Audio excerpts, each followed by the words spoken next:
Il Vesuvio iniziò a formarsi 35.000 anni fa, fra eruzioni e terremoti. A memoria d'uomo la mole del vulcano si staglia sul Golfo di Napoli e domina la capitale della Campania, una delle città eterne del Mediterraneo.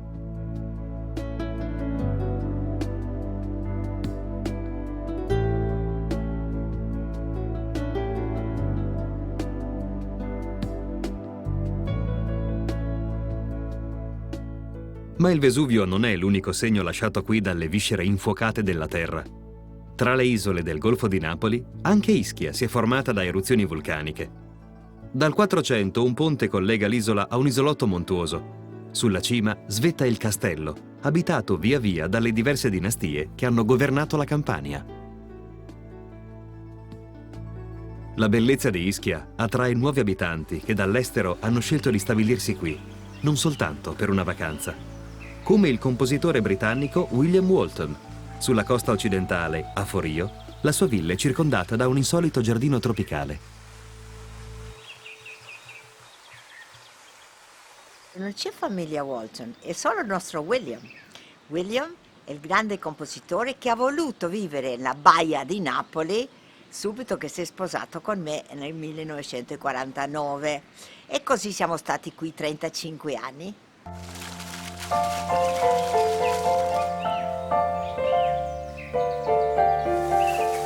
La nostra natura è tutta artificiale perché questo è un posto bruciato dal sole con le rocce, è lava, è pura lava e quindi questo sole spacca le pietre. È stato lui che mi ha mandato dall'Australia una scatola di scarpe con dentro 4 tronchetti di felci ad albero che naturalmente sono del tropico, delle foreste. E allora lui ha trasformato il giardino da un giardino mediterraneo bruciato dal sole in un bel ambiente verde, molto umido, carino, pieno di fiori.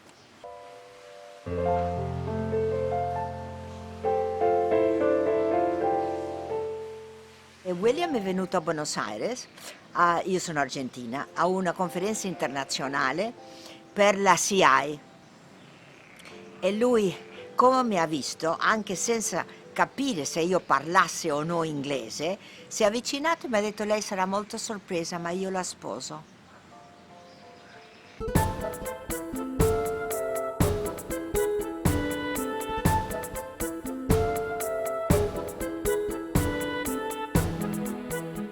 È facile innamorarsi di Ischia. Lungo i suoi 34 chilometri di costa si affacciano borghi pieni di vita, alternati a zone verdi e incontaminate. Un mare limpidissimo bagna spiagge e insenature nascoste.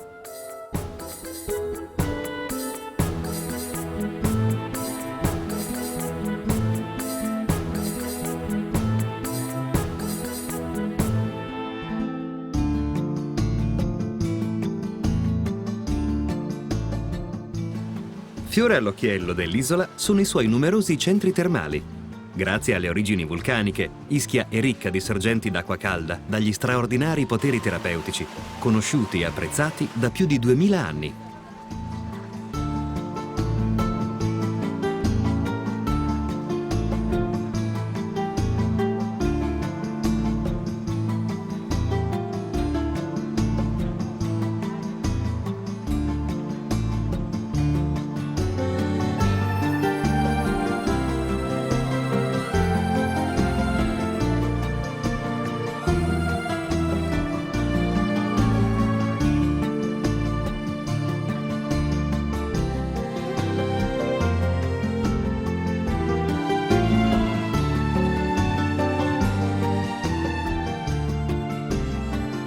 Ampie spiagge sabbiose, come quella dei Maronti, interrompono l'andamento roccioso del litorale. Numerosi vigneti si estendono alle pendici del monte Epomeo, che svetta al centro dell'isola.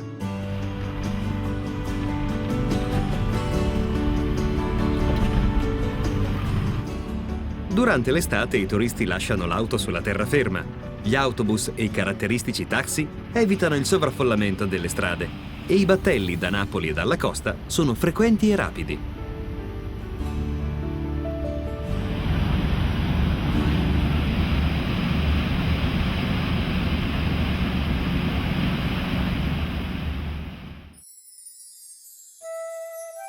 Sulla rotta fra Ischia e la terraferma si trova Procida, un'isola meno ricca di strutture alberghiere, meno mondana. I colori delle case dei pescatori accolgono i visitatori in un'atmosfera ricca di tradizioni.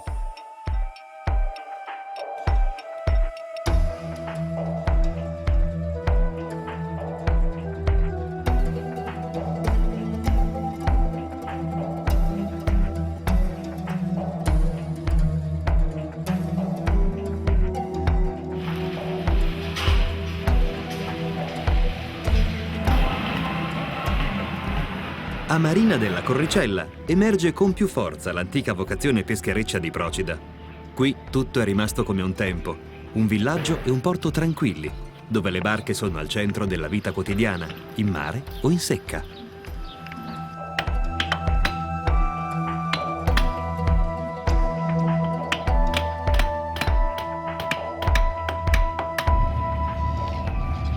Vite quotidiane che tutti i giorni si ripetono da secoli, intrecciando le persone e il loro mare.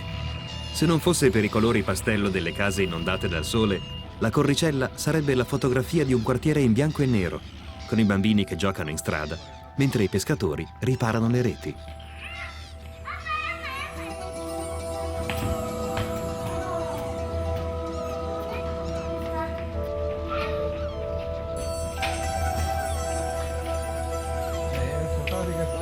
Tutta l'attrezza a conciare. Che va? Stiamo facendo noi. Già stagnare. Stagnare.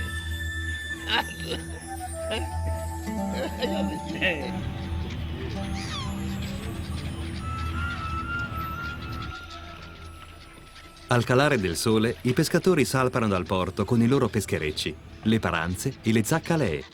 Vi faranno ritorno solo il giorno successivo, dopo ore di un lavoro duro che ripaga con reti colme di cefali, saraghe identici e pesce azzurro, da gustare appena pescati. Durante l'anno il calendario di Procida è scandito da numerosi eventi e sagre che celebrano i profumi e i sapori dell'isola. Se protagonisti sono spesso i piatti di mare, non mancano le occasioni per gustare i limoni, il pane e il vino prodotto nell'entroterra. Per la letteratura classica questi sono luoghi mitici, a prodo di eroi e naviganti, come il Capo Miseno, dove l'Enea di Virgilio scese agli inferi.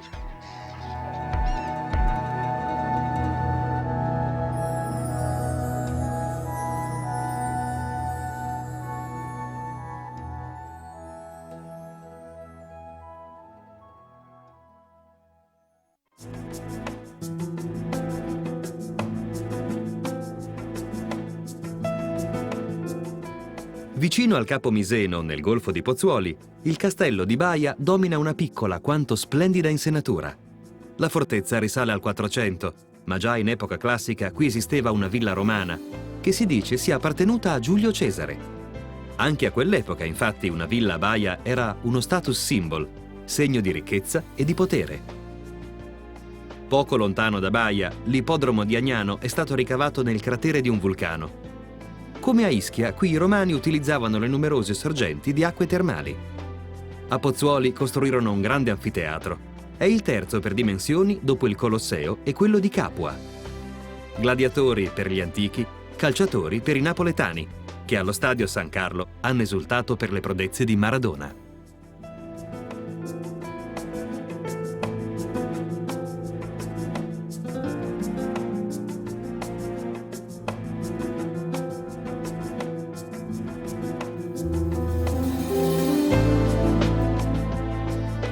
Il rione Terra di Pozzuoli è considerato fra i più antichi approdi commerciali d'età romana. Gli scavi archeologici, promossi nell'ambito di un grande progetto di restauro, hanno rivelato la presenza di un'antica metropoli, con strade pavimentate, tufo e marmo di templi e palazzi.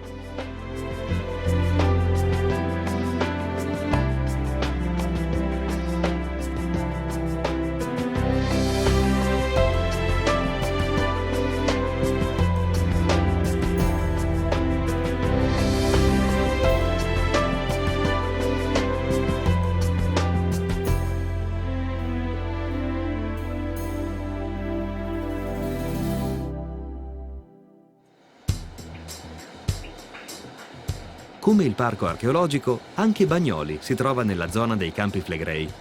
L'area deve il nome a un termine greco che significa ardente per la sua attività vulcanica.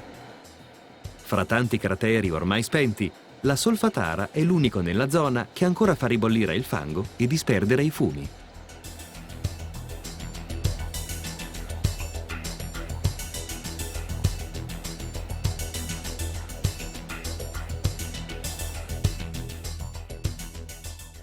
Nel corso del Novecento il Golfo di Pozzuoli è stato teatro dell'industria siderurgica e soltanto di recente si è riaperto al turismo. Oggi i capannoni sono diventati la città della scienza, un grande centro dedicato alla cultura tecnologica e scientifica. La visiera di un casco. La conoscete tutti? Li facciamo? Una parte si è appannata e una parte no. La parte che non si è appannata è quella formata con le... Qui generazioni di giovani si avvicinano al sapere lanciandosi da un trampolino non convenzionale. Che poi io non ho capito una cosa. No, a cucinare, sempre femmine. I migliori fuochi tutti no. Che cosa si forma dentro questo tubo? Secondo voi dentro questo tubo cosa c'è? Occhio tutti quanti sull'acqua, non vi distraete. Secondo voi questo oggetto come cadrebbe? La città della scienza è il più grande museo interattivo d'Italia. La didattica per i più giovani è uno dei tanti modi in cui la ricerca si comunica al grande pubblico, tra mostre, laboratori ed eventi.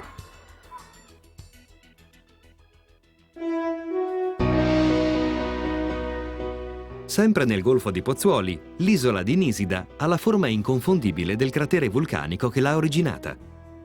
La costa procede lungo il Golfo di Napoli e regala scenari incantati che hanno poco in comune con quelli urbani del capoluogo. Esplorare il lungomare di Posillipo, aggirarsi tra le strade di Mare Chiaro, un villaggio di pescatori, e poi regalarsi un tuffo in mare. Una volta qui i pescatori portavano in secca le barche. Oggi invece Mare Chiaro e Posillipo accolgono passeggiate e ristoranti con i tavolini all'aperto. Quando si raggiunge la capitale, lo scenario è quello dei dipinti dei paesaggisti napoletani, con i palazzi che si specchiano nell'acqua.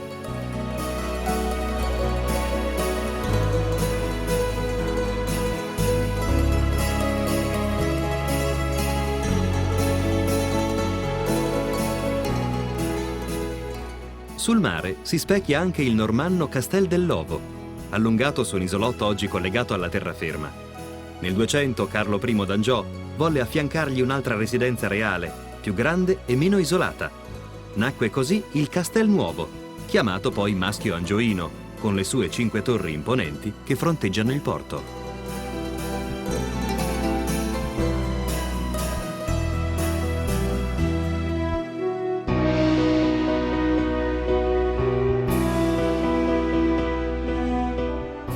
Ma ancor prima che per le sue bellezze architettoniche, Napoli è famosa in tutto il mondo per le sue usanze, simboli che sono diventati un'essenza stessa dell'italianità, del saper vivere e della buona cucina. Posso dire cos'è il caffè napoletano? Il caffè napoletano è la cultura di Napoli. Napoli senza caffè non può resistere. Il caffè a Napoli non è tanto la quantità, ma è la qualità. Non c'è Napoli senza caffè, non c'è caffè senza Napoli.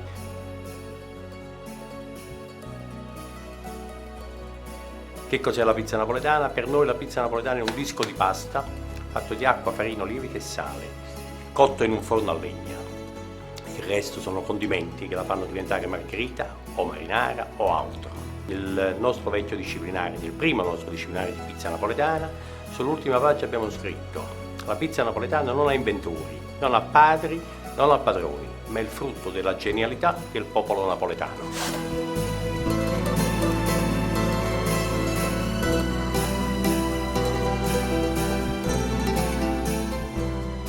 Alle spalle delle piazze principali del centro storico, la Galleria Umberto I ha un'elegante struttura in ferro e vetro. Caffè e negozi popolano l'edificio, costruito a fine Ottocento. Di ispirazione parigina, la Galleria è uno degli angoli più frequentati di Napoli, storico luogo di incontro di artisti, poeti e musicisti.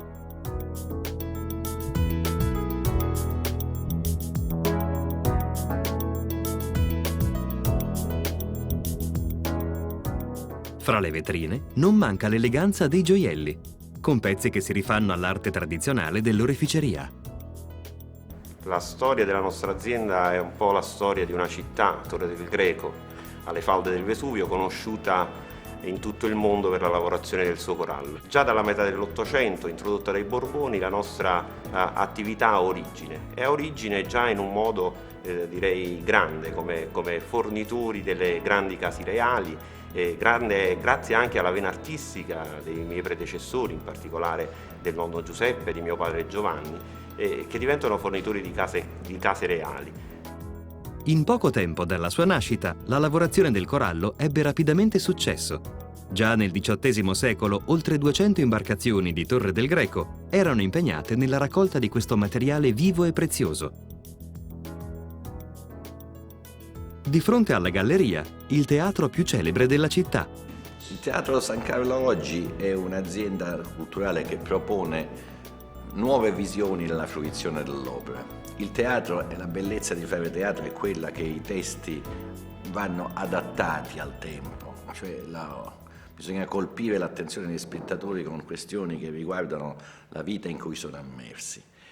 Per questo, per esempio, io non sono per regie che sfigurino, ma sono certamente per delle regie che rendano più semplice, più comprensibile per l'occhio di oggi quello che si svolge sul palcoscenico.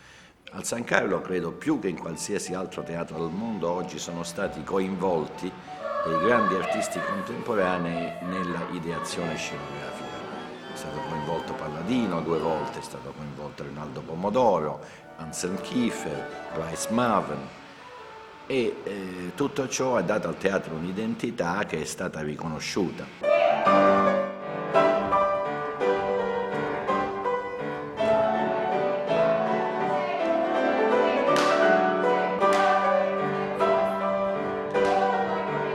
La scuola di ballo del San Carlo rappresenta un caso d'eccellenza in Italia e nel mondo. Ma più in generale, l'identità del teatro è quella di un tempio della lirica, detentore di primati.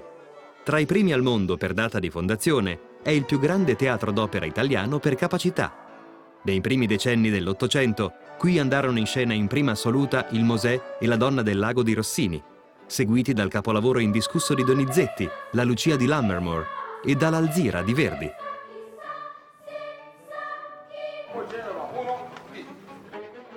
Oggi, come in passato, grandi professionisti del panorama musicale internazionale mantengono alto il prestigio del San Carlo. Protagonista di numerose tournée all'estero, il teatro annovera nel suo repertorio i capolavori più celebri di tutti i tempi, come l'Otello di Verdi.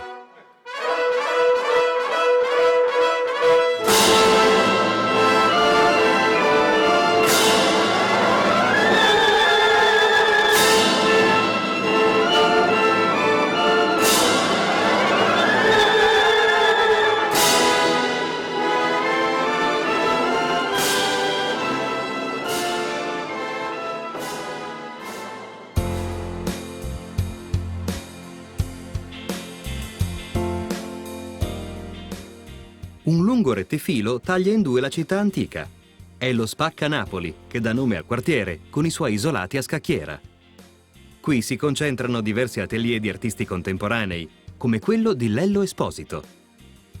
Napoli è Pulcinella, quindi Pulcinella mai come in questi ultimi anni, come adesso, è contemporaneo, quindi in qualche modo è la tradizione che è contemporanea.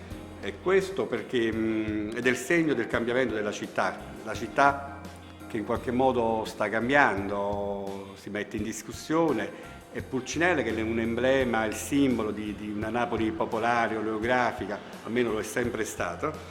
E invece in questo momento, almeno per quanto mi riguarda, per la mia ricerca, per il mio lavoro, si pone in un altro modo, quindi non è più il Pulcinella della tradizione che mangia gli spaghetti, che suona il mandolino, e quindi si presta a tutto, a tutti quei contrasti, al bianco, al nero, al sorriso, al pianto, e i contrasti che in questa città sono evidenti nel bene e nel male. Con Esposito, la celebre maschera italiana ha attraversato gli oceani, sbarcando anche in una New York pronta ad accogliere i suoi nuovi significati.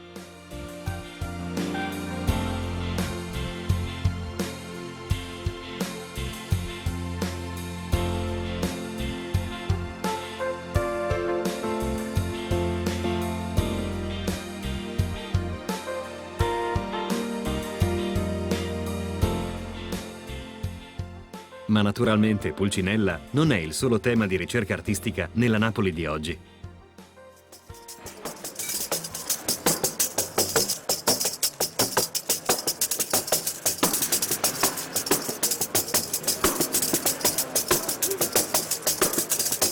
Tutta Napoli è un ribollire di creatività, di un'arte soprattutto popolare che gli artigiani portano avanti da secoli. È il caso dei presepi, nati come complesse rappresentazioni sacre, ma che via via hanno cominciato ad accogliere pure statuine che ritraggono personaggi dell'attualità.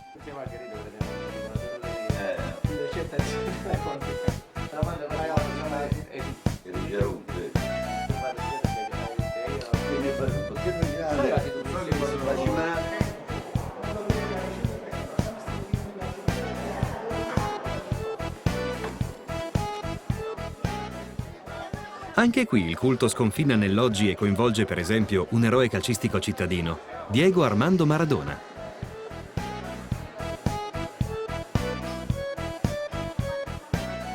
Buongiorno San Gennaio, mi presento, sono un scugnizzo figlio di questa città e sono contento. Sono un guaglione che tanto l'ha passata e ne ha da passare ancora come l'altro. Ci stanno scugnizzi che è venuto qua, è diventato figlio di questa città, guaglione come me, non aveva niente. Venendo qua ha trovato amore di tutta la gente, con un ruolo che solo chi un campione può ottenere. Ha fatto tutta questa città scugnizzo come tanto al re, ha dato voce a tutta la gente di questa città. Capo, per una strana sorte, non ha da manca ricciata, e mo tutti quanti scugnizzi ne ha avuto il re. Solo una cosa, cura rimane cercando a te, aiutala a vincere quest'ultima partita. È più importante che la vita. Regala solo che sta a noi, scugnizzi figli tuoi, e mesi in lacrime, fanci a Luca, Diego, sia ancora tutti noi. Completo! Alois, Alois!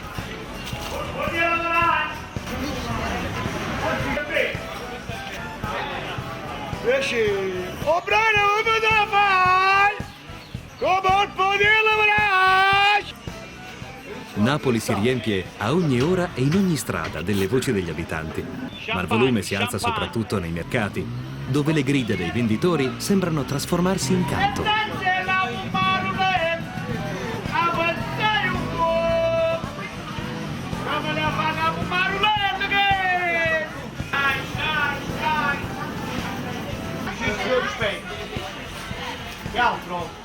In città ci sono oltre 240 luoghi di culto, tra chiese, cappelle, chiostri e conventi. La religione è una presenza forte, tanto nei quartieri eleganti quanto in quelli popolari. Nel rione Sanità la vita non è semplice, ma molti giovani sono coinvolti nei riti e nelle rappresentazioni sacre che accompagnano la discesa nelle viscere di Napoli.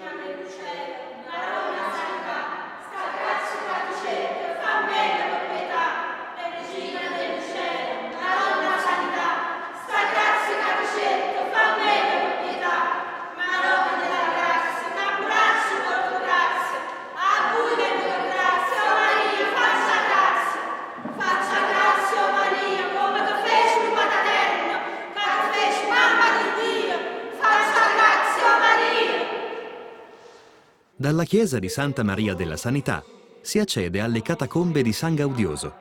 Una scalinata riporta all'indietro nel tempo, in un viaggio da 1500 anni. Qui sono custodite le spoglie del vescovo Gaudioso, scoperte nel XVI secolo, quando si costruì la chiesa.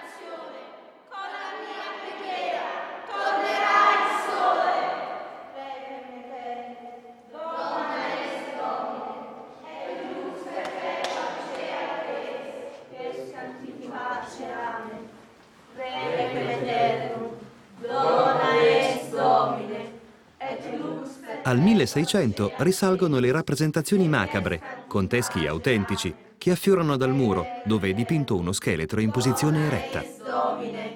Et lux perpetua lucea teis, requiescant in pace, amen. Se oggi visitare le catacombe ha una valenza storica e culturale, un tempo questi spazi erano aperti al pubblico per un motivo differente. Le persone si occupavano della cura dei defunti, con preghiere e rituali che esorcizzavano l'angoscia della morte. Fallace la grazia e vana è la bellezza. Non giudicate, perché sarete giudicati. Le stelle contengono l'anima, la terra possiede il resto. Tutto viene dalla cenere, tutto ritorna alla cenere. Oggi a me, domani a te.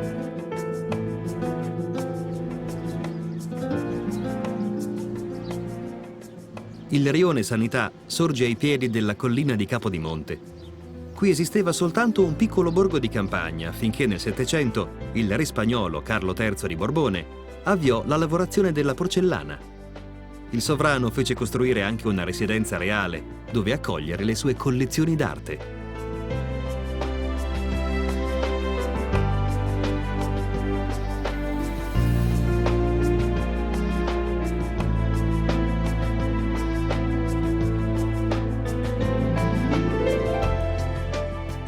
Oggi il palazzo di Carlo III ospita il Museo di Capodimonte, con esposizioni permanenti ed eventi di prestigio. Il suo patrimonio accoglie opere di artisti del calibro di Raffaello e Tiziano. Tra queste figurano anche il Misantropo di Peter Bruegel il Vecchio e la Flagellazione di Cristo, capolavoro del Caravaggio.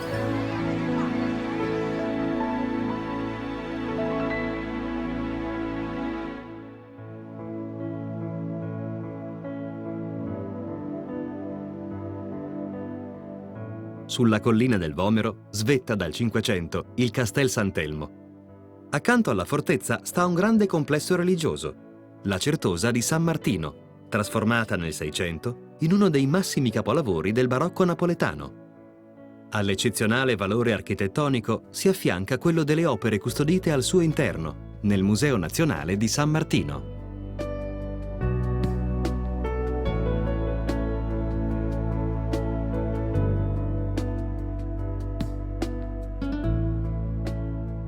È in questo museo che si trova la più importante e celebre raccolta di presepi, frutto di una tradizione locale ancora oggi molto sentita a Napoli. Si tratta di vere opere d'arte, per lo più di fattura settecentesca. Tra queste, un capolavoro raggruppa ben 180 sculture di pastori, curate nei minimi dettagli.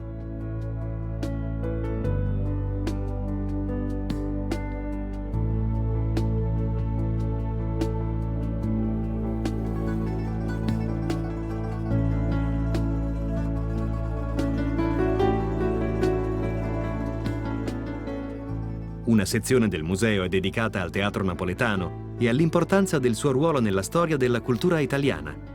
I palcoscenici di Napoli hanno accolto le commedie, comiche e tragiche, di storici protagonisti come Petito, Cammarano, Scarpetta e Viviani.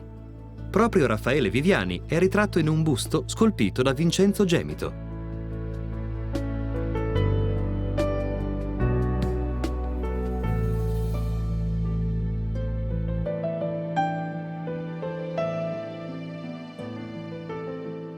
Al grande chiostro sulla collina di San Martino corrisponde in città quello del monastero di Santa Chiara. Sorse nel 300, nel cuore del nucleo antico di Napoli. Nel 700 fu trasformato in chiave barocca e il chiostro divenne un elegante giardino. Si scelsero temi laici per decorarlo, con le famosissime maioliche variopinte che si ispirano al blu del cielo, al giallo dei limoni e al verde della vite.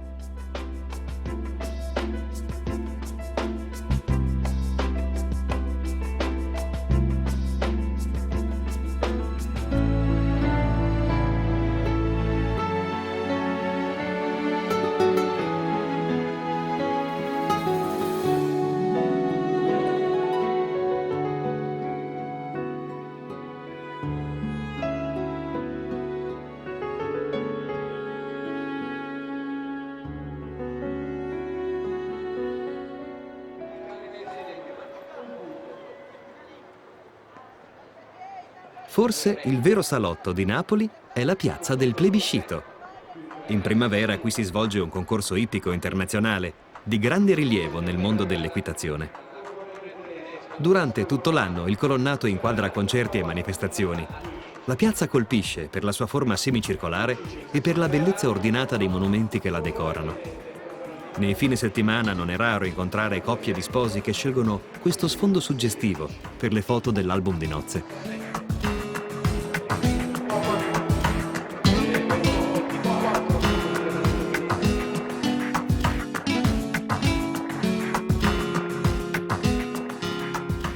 Ci sono giorni in cui la cattedrale di Napoli è particolarmente in festa. Questa volta la popolazione è accorsa numerosa per partecipare alla beatificazione di una donna d'origine napoletana che visse fra l'8 e il 900.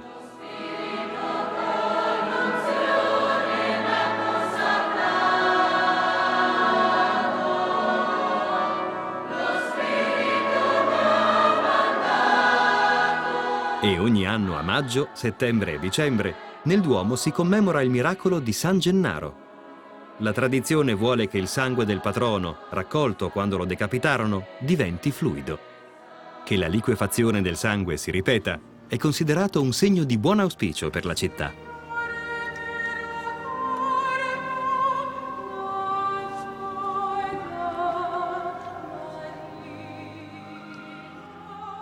Eventi come questi riuniscono la comunità e la rinsaldano quanto le antiche colonne di granito della chiesa. Il Duomo sorse nel 300 in una zona già fitta di luoghi di culto, al centro del nucleo cittadino.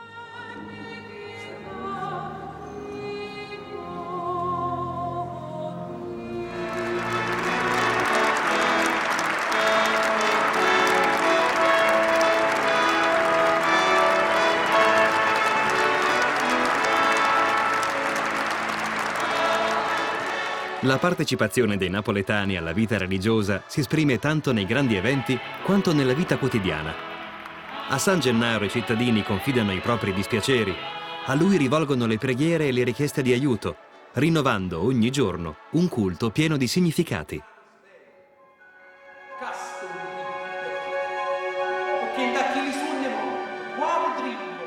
Napoli è sinonimo di musica popolare, ma non soltanto. Il futuro della musica colta qui a Napoli è sorprendentemente più nelle mani dei giovani e nella loro abilità e capacità di inventarsi luoghi e possibilità di esprimersi anziché nei luoghi istituzionali, accademici, deputati, in quanto i giovani stupiscono e io mi stupisco ogni giorno perché uscendo dal conservatorio con i loro studi fatti poi riescono davvero ad inventarsi una gran parte della loro attività sorprendentemente. I ragazzi che oggi frequentano il Conservatorio di Napoli calcano le orme di musicisti di fama internazionale. Basti pensare tra gli altri al genio di Giovanni Battista Pergolesi, allievo prima e insegnante poi di talenti come Vincenzo Bellini e Saverio Mercadante.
La tradizione strumentistica di Napoli passa anche attraverso la maestria dei suoi liutai.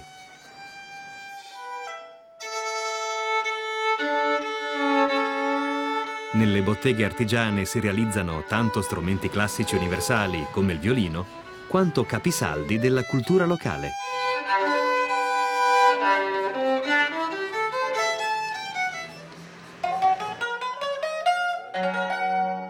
Il mandolino napoletano ha una fortissima potenzialità espressiva. La sua caratteristica principale è il tremolo, questa capacità di suonare velocemente due note. Una capacità estrema che dà la possibilità all'esecutore di manifestare sentimenti tra sentimenti mesti e cose di allegria, secondo la potenza del tremolo che viene fatto. Secondo molti il mandolino ha maggiore espressività del violino perché oltre le note staccate, oltre alla possibilità di suonare come tutti gli altri strumenti, ha la possibilità della velocità del tremolo che dà una marcia in più al mandolino napoletano. Il fatto che la canzone napoletana si sia appropriato del mandolino e abbia fatto il giro del mondo in una maniera, diciamo, che nessuno poteva aspettarsi è una conferma della grande forza espressiva di questo strumento. La notorietà della canzone popolare napoletana rimane viva ancora oggi. Quasi a dimostrarlo, le serenate alle finestre sono una realtà radicata nei vicoli cittadini.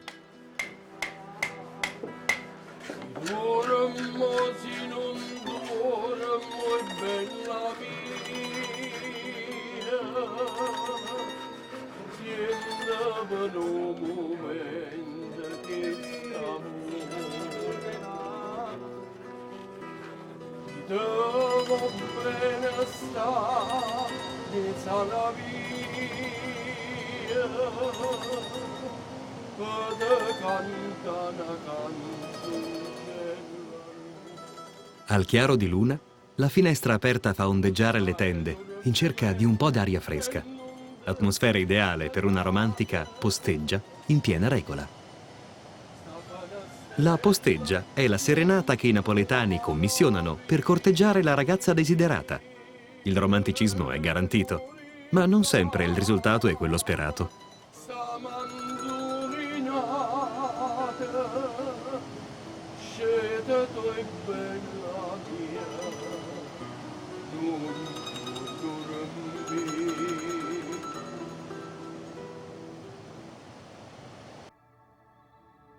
Mandolino e pizza, arte, musica e teatro.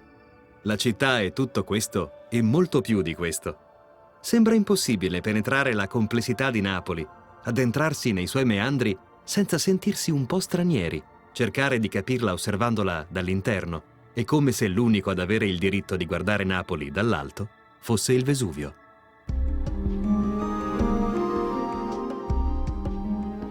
Quel Vesuvio che distrusse città intere, realizzando il paradosso di conservarle per secoli, immobili e sotterranee. Più ancora che Ercolano e Stabia, l'antica Pompei rimarrebbe in gran parte sconosciuta se la lava del vulcano non l'avesse cristallizzata, come a proteggerla dal tempo. Pompei si estendeva per oltre 60 ettari ed era un importante centro commerciale romano.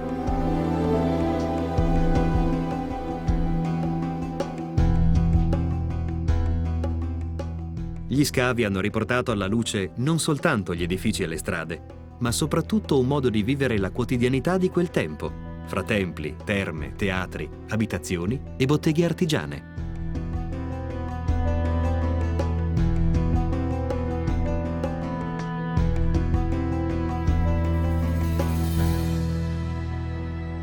L'eruzione del vulcano uccise, si stima, almeno 2000 abitanti, schiacciati dalle loro stesse case o avvelenati dai gas mentre erano in fuga. Nelle cavità lasciate dai corpi, gli studiosi hanno versato gesso liquido, ottenendo impressionanti calchi delle vittime della catastrofe.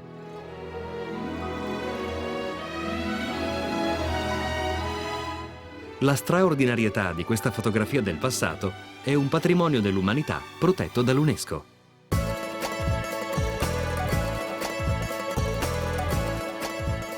A sud di Pompei, sul golfo, si affaccia Gragnano, regno della produzione di pasta di qualità artigianale.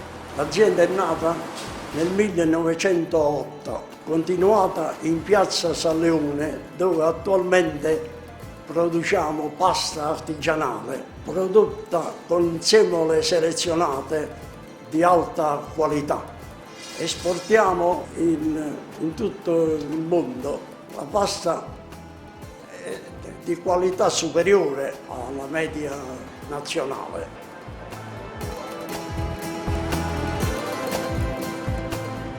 La pasta viene fatta come un tempo. Nulla è cambiato da un punto di vista del processo. la si può sicuramente migliorare o peggiorare a seconda di quanto l'uomo interviene. Meno interviene, più salvaguarda la qualità del grano, quindi di quello che la natura ci dà, meglio sarà il prodotto finale. È così che qui la facciamo.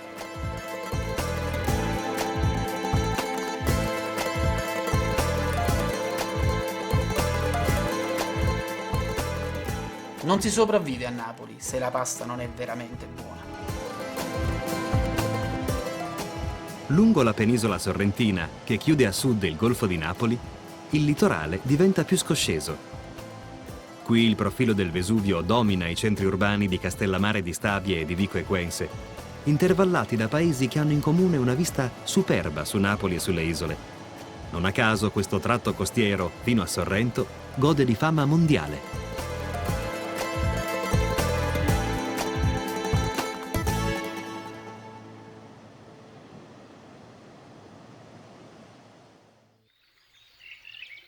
Se Sorrento fosse una canzone, sarebbe la voce di Enrico Caruso. Dopo l'esordio nella sua città natale e il successo nazionale, il tenore napoletano si trasferì a New York, creando all'estero il mito del canto italiano, solare e appassionato.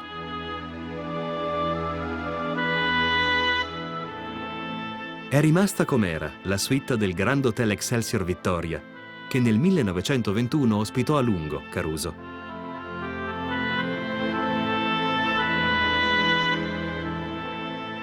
Sembra di sentire ancora la dolcezza della sua voce accompagnata dalle note del pianoforte, qui dove il tenore fu ispirato dalla romantica bellezza del Golfo.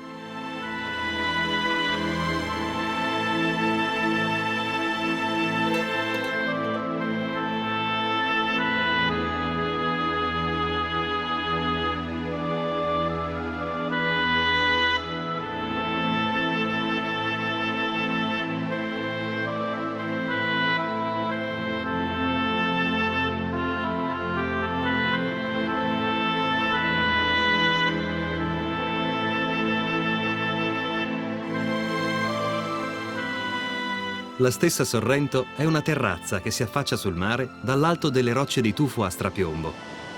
Le note nostalgiche della canzone napoletana si mescolano ai rumori della vita quotidiana, seguendo il ritmo della risacca e quello del lavoro artigiano.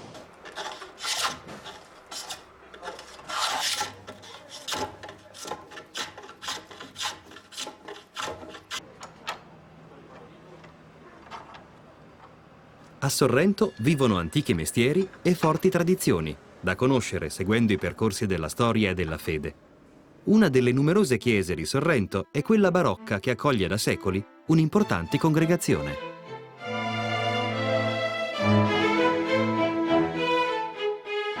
La nostra confraternita dei Servi di Maria è sorta nel 1717. Sia la confraternita dei Servi di Maria che la confraternita di San Catello sono delle associazioni laicali. Questa confraternita, associandosi a quella romana, si dedicava a opere di carità cristiana. Queste cose venivano fatte sotto un cappuccio che nascondeva la personalità, perché la carità doveva essere anonima.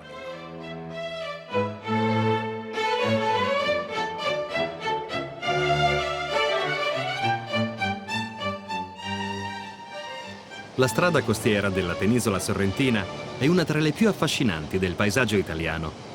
Segue l'andamento tortuoso della costa, fra cale rocciose e punte scoscese, con borghi circondati da un immenso giardino di agrumeti, vigne e uliveti. Le spiagge della penisola accolgono le barche in secca dei pescatori, ma fin dall'epoca del Grand Tour anche turisti. La bellezza dei paesaggi costieri a picco sul mare attrae i visitatori offrendo loro i sapori della gastronomia locale. La nostra cucina è una cucina estremamente mediterranea, molto legata al territorio ed è una cucina molto stagionale in cui vengono valorizzati i prodotti che nascono da questa terra. Piatti che sembrano abbastanza semplici sia nell'esecuzione che nelle tecniche, ma sono estremamente complessi e complicati perché perché bisogna essere perfetti nella lavorazione e nella presentazione. Basta una piccola differenza che il piatto cambia sostanzialmente. È un piatto di materia prima e di esperienza e di sensibilità del palato.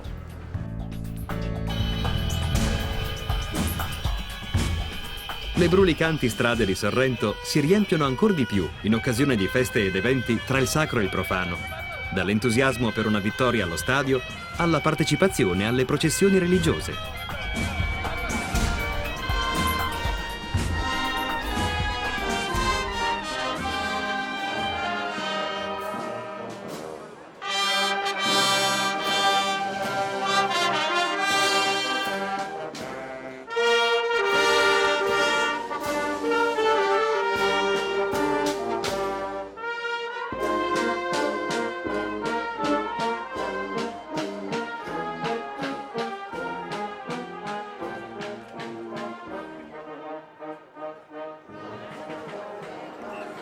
Dalla mattina fino a sera, Sorrento si anima con una moltitudine di persone a passeggio.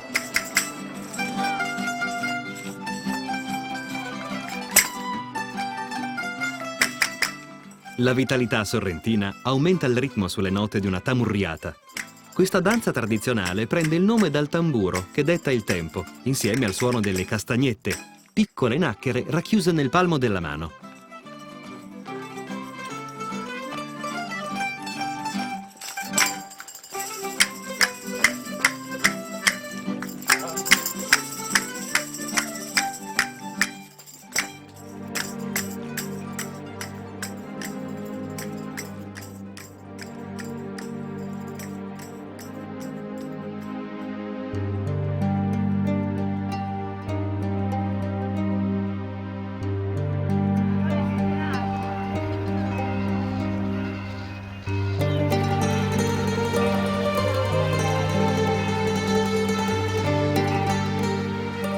E mentre scende la sera e il cielo si tinge di fuoco, i pescatori si preparano a trascorrere un'altra notte in mare.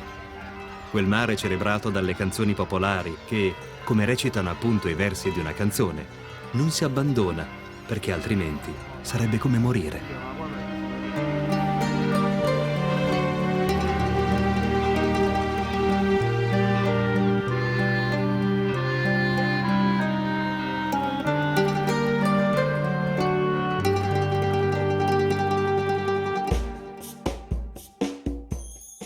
La penisola sorrentina si spinge nel mare fin quasi a toccare l'isola di Capri.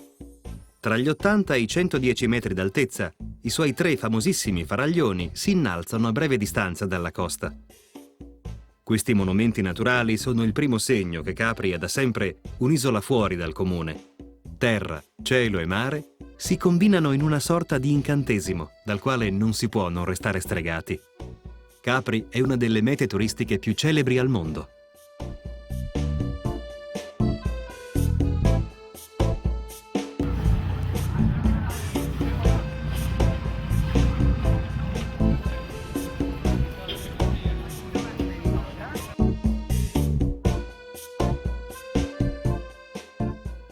Il centro abitato più importante, con le sue case bianche che dominano il mare su un altopiano, ha lo stesso nome dell'isola.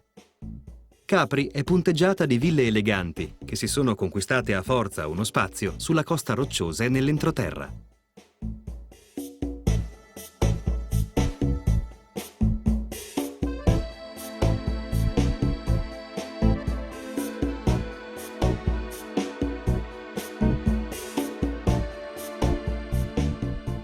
Sul versante settentrionale dell'isola, ad Anacapri, Villa San Michele è circondata da un verde rigoglioso.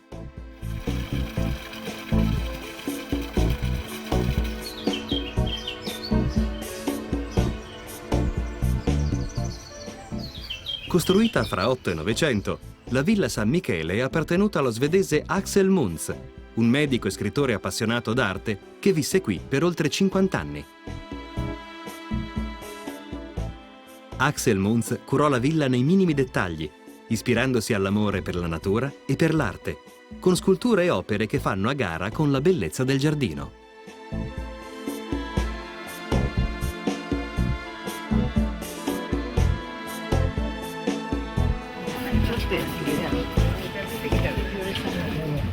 Il mito di Capri nel mondo deve molto alla fama dei suoi ospiti, che la frequentano oggi come in passato.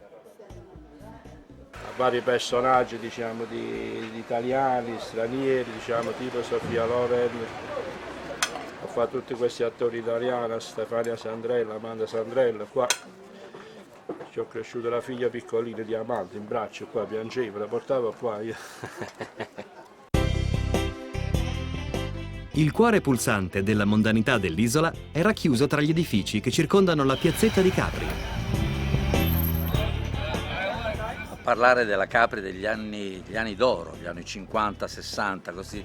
Io ho dei ricordi, però ero piuttosto giovane perché avrò avuto intorno ai 15 anni, però ricordo questa piazzetta gremita di personaggi, di grandi attori, musicisti, artisti in generale, che devo dire sceglievano Capri proprio per riposare, perché a Capri nessuno osava chiedere l'autografo, erano proprio lasciati in pace. Io mi ricordo una sera suonavo in un localino che si chiama il Number 2, che era il più in voga dell'epoca, e suonavo il piano tutta la sera, così a un certo punto c'era uno sul pianoforte tutta la sera che mi guardava, chiamai mio zio che era il barman, dice: ma chi è questo qua che tutta la sera sul pianoforte? Dice: questo è un certo Onassis.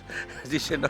Poi il giorno dopo mi disse: sai, poi al tavolo c'era Grace Kelly, Ranieri, insomma, no. Insomma, era una serata di grandissimi personaggi, quindi per dire come si passavano le serate, le giornate capresi, e questa era la Capri degli anni d'oro. Bugiarda e romantica è la luna caprese, celebrata dal cantautore Peppino Di Capri, ispirato dalla magia della sua isola natale, un'isola che continua a far innamorare di sé.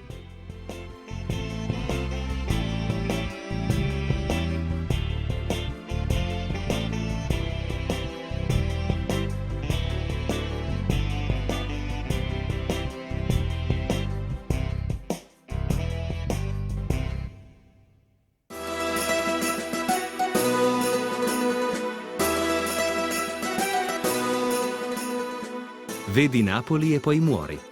È il detto popolare che esprime l'unicità di un luogo dai 1000 volti, da assaporare almeno una volta nella vita.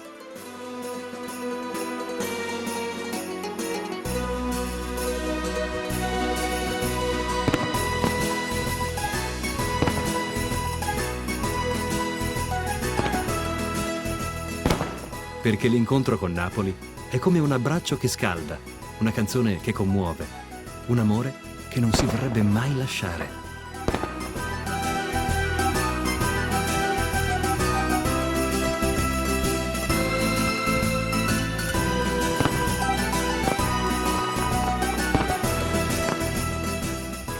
Un fuoco che arde nel cuore del Mediterraneo.